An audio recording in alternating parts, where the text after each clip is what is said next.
Paningning with my Onye. Gagawa daw kami ng merienda. Ang kanyang bilo-bilo favorite. Ayan. Ito yung giniling kanina na bigas na pinagiling ko kanina umaga. Ayan. Lalagyan natin siya ng tubig.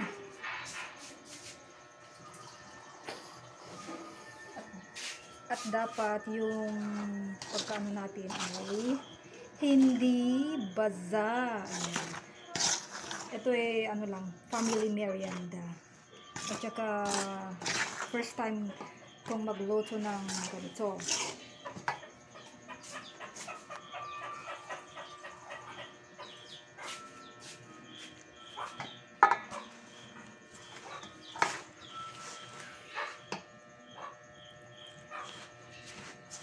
Switch off mo pa lang. Mahaba na. Ako pa na? Na? Dapat ganito lang siya ka-dry.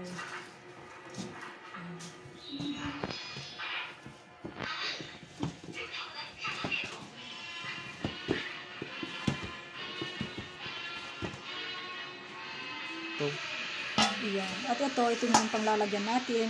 Dapat lagyan natin siya ng para hindi siya magkadikit-dikit. Ayan.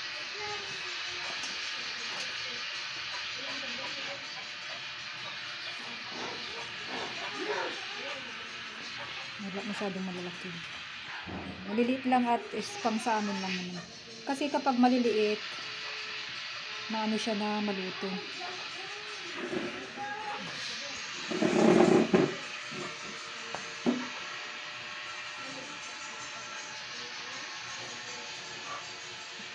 Ayan.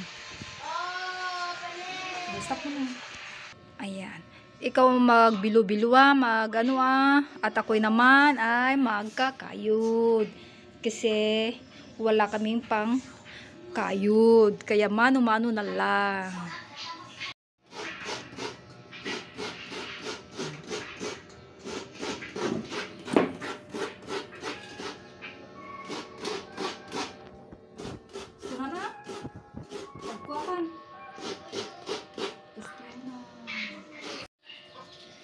So, ito na yung 4 na kabuong nyog na kinayod ko. Ngayon, pipigain ko siya. Ayan. Yung pangalawang gata niya, yun ang pangpakulo natin dun sa mga ayan. At saka yung ubi mamaya. Ito yung ubi. Ayan na yung saging. Ayan. Ito naman yung unang gata mamaya na last na ilalagay. Ito yung sago. Maliliit lang yung nabili namin eh. Mas maganda pala pag malalaking sago. Yeah, papakuluan ko muna tong pangalawang gata.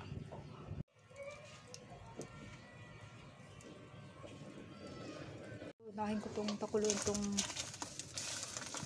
ube. Kasi matigas siya.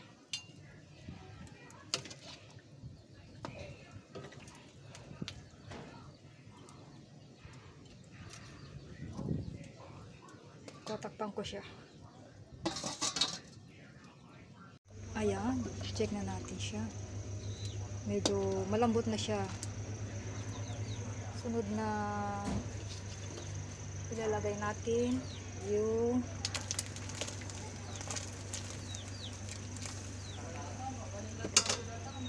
binilog-bilog natin. Halo-haluin po para hindi siya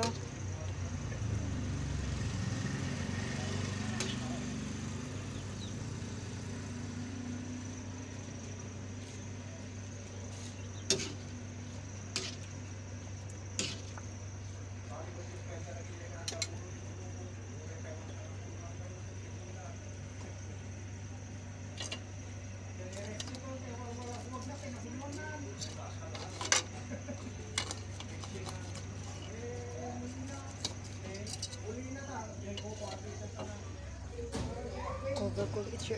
Pakuloy. Antayin ko muna siyang kumulo bago ko siya i-cover.